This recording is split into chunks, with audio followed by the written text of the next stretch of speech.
Hai teman-teman sekalian, kami mahasiswa dari Program Studi Pendidikan IPA Bilingual Stambuk 2021 sedang berada di Rumah Adat Karo Garista, yaitu Rumah Adat Siwalu Jabu.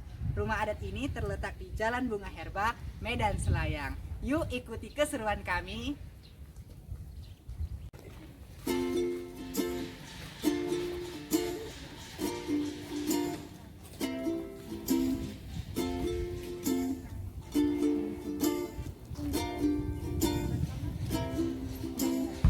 Berarti pengertian Siwalu Jabu dulu baru makna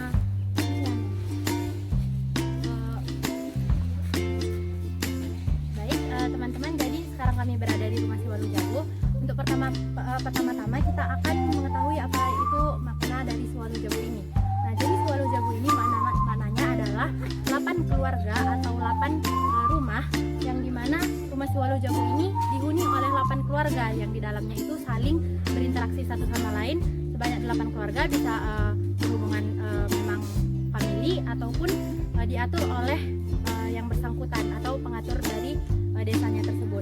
Nah, adapun di bagian luar ini ada beberapa ornamen yang bisa dilihat. Ini ada embun Sikawitan, tapak Raja Sulaiman, dan ada pengerat-erat. Adapun maknanya, kalau embun Sikawitan ini maknanya adalah kemakmuran, di mana ada beberapa embun yang saling berkaitan. Adapun pengerat-erat itu adalah maknanya jalan kembali ke rumah, karena ada kepala cicak dua di setiap bagian tubuhnya, itu memaknakan bahwa cicak ini juga menjaga bagian dari rumah Siwalu Jabu ini. Nah, untuk selanjutnya kita akan melihat bagian dalam dari rumah Siwalu Jabu.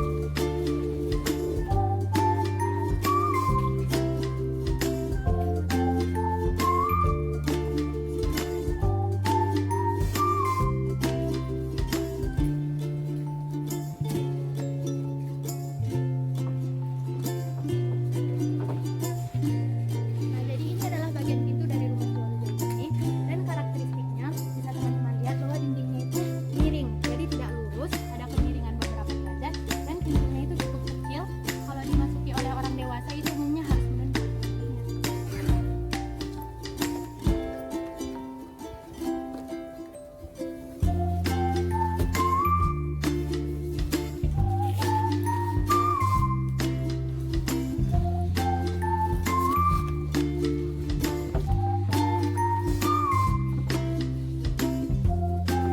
Ini adalah bagian dalam dari rumah Siwalu Jabu. Nah, di sini karakteristik yang bisa teman-teman lihat adalah ada 8 jabu di sini, tapi hanya ada 4 dapur, dan satu dapur itu dihuni oleh 2 keluarga.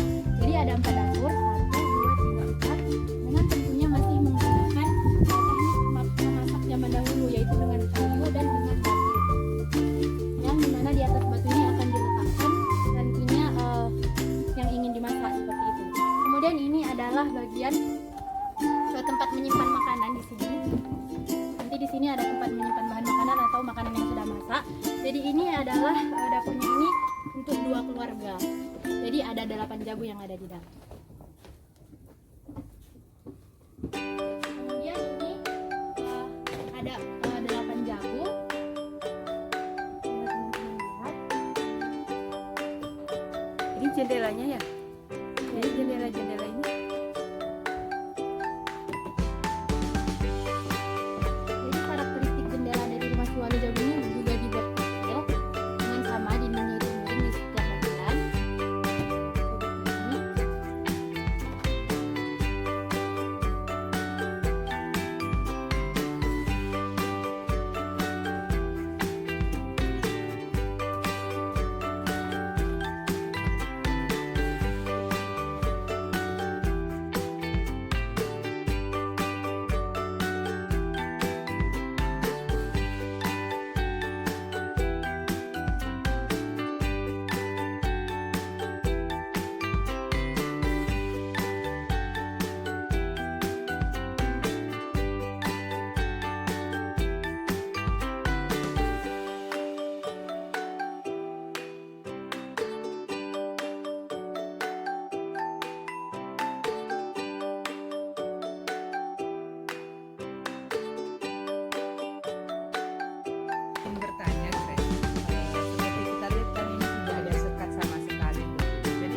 Jadi satu dapur ini untuk dua keluarga. Baik.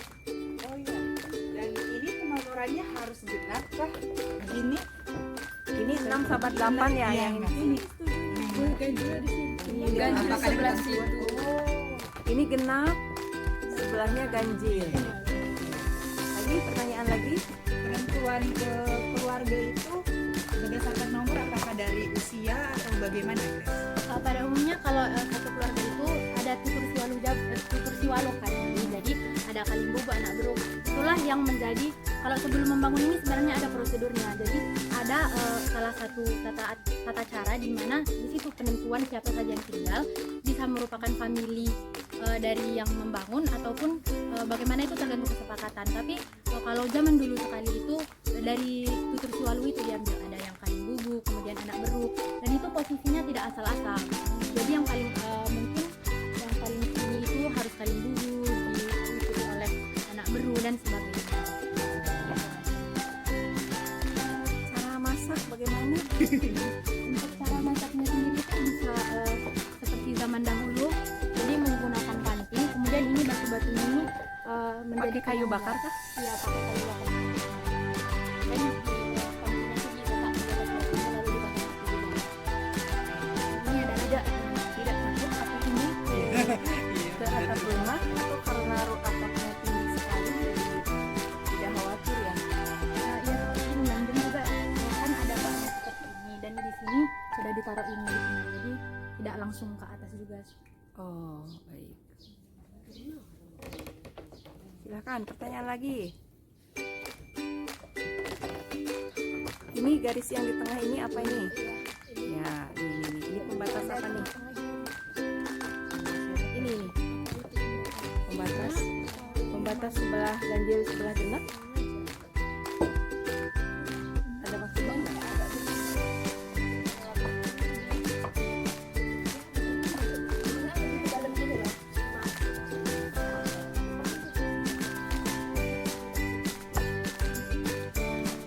Kita lihat ke atas, atapnya terbuat dari bambu, betul?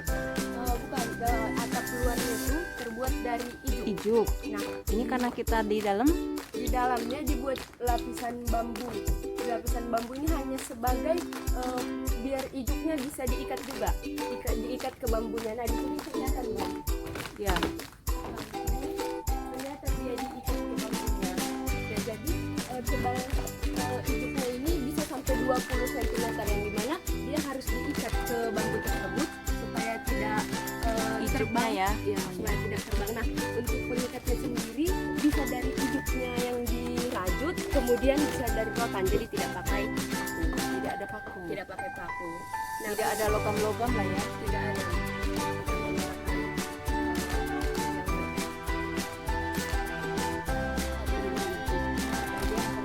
Kemudian untuk guna ijuknya di sini sebagai untuk mengatur suhu, yang dimana dia akan menjaga suhunya agar tetap stabil ketika di dalam. Nah, di luar dia ketika panas suhunya itu akan disimpan di ijuk tersebut, kemudian diserap ataupun ditahan oleh ijuknya. Nanti di dalam dia akan tetap sejuk. Nah, jadi itu guna dari ijuk tersebut. Nah, jadi adapun keluarga-keluarga yang tinggal di dalam rumah Siwalu Jabu ini pada zaman dahulu itu sebisanya diatur, ada tugas masing-masing dari setiap keluarga. Misalnya di dalam satu rumah Siwalu Jabu ini misalkan ada satu keluarga yang bisa berperan sebagai tabib. Jadi ketika ada yang sakit di dalam rumah ini, baik dari anggota keluarga manapun, bisa segera diobati. Tabibnya menggunakan obat-obat tradisional atau bagaimana? Karena zaman dulu belum ada dokter ataupun belum ada rumah sakit, jadi itu ada obat-obatan tradisionalnya. Jadi ada seperti daun-daun, akar-akaran, ataupun karam atau minyak urut seperti itu yang digunakan oleh tabib tersebut untuk mengobati yang sakit. Jadi bisa langsung dilakukan penanganan pertama. Untuk menjaga kesehatan keluarga. Ya, setiap Kalau keluarga. soal penyimpanan bahan makanan, biasanya makanannya itu berupa apa saja yang disimpan di atas ini, di dalam rumah ini? Untuk yang di atas ini biasanya yang sudah matang, Mem, ataupun bisa bumbu-bumbu masakannya seperti garam ataupun rempah-rempah yang lain disimpan di atas ini seperti itu. agar bisa tidak, misalnya ada anak kecil itu tidak dijangkau sembarangan. Tidak jangkau, oke. Dan juga disimpan di sini, kalau makan diturunkan seperti ini bagian atasnya. Kalau kayak beras, umbi-umbian, Kalau beras itu zaman dulu itu ciri khasnya ada gudang penyimpanan tersendiri sebenarnya, Mem. oh Jadi apakah tidak di sini, itu di milik desa di Lumbung. lumbung? Oke, ada di budaya Karo memiliki lumbung penyimpanan Iya. padi, beras. Oh, tidak di dalam rumah. Ya, Mem. Dan itu setiap tahun akan ada penumbukan bersama-sama satu kampung itu, Mem. Numbuk, Menumbuk oh numbuk padi. iya, padi yang sudah dijemur itu supaya bisa terpisah sama ampasnya dan menjadi Gabahnya. beras baru dibawa ke rumah dimasak. Numbuknya bersama-sama. Iya, bersama-sama. Jadi ada lesung gitu, Mem, yang banyak lubangnya itu nanti sama-sama gitu. Itu di Desa Budaya Ado kan ada itu, Mem. Lumbungnya tuh apa lesungnya. Lesungnya. Ini namanya palas yang jadi pondasinya. Nah, biasanya zaman dulu ini batunya ini diambil dari sungai ataupun dari bekas gunung. Nah, terus dialaskan sama ijuknya lagi. Nah, gunanya ini sebagai menopang supaya jika terjadi gempa dia sebagai penopangnya. Batunya itu yang menopang, ikut Iya, menopang. Iya, dia jadi ditancapkan ini, Mem, ke dalam. Batunya. Iya. Oh, baik. Bisa kita lihat di kolong-kolong yang lainnya juga, tiang-tiangnya itu diletakkan ke batu ya, Iya, semua semua namanya palas. palas. Oke.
NSP 2021 menjua-jua.